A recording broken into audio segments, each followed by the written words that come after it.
Okey, ramai yang tanya pada Putri, berapa dinar ada dekat dalam Pop Gold? Jom kita tengok sama-sama. Untuk yang paling kecil, kita ada suku dinar, beratnya adalah 1.0625 gram dan ini adalah design-desainnya.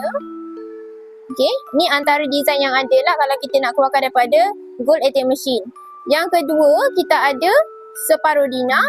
Design dia macam ni dan berat emas dia adalah 2.125 gram. Dan yang standard biasa adalah 1 dinar, berat dia 4.25 gram. Bentuk dia macam ni, tuan-puan. Ada lagi dua, iaitu 5 dinar, berat dia 21.25. Dan ada lagi satu yang lagi besar, 10 dinar, berat dia 42.5 gram.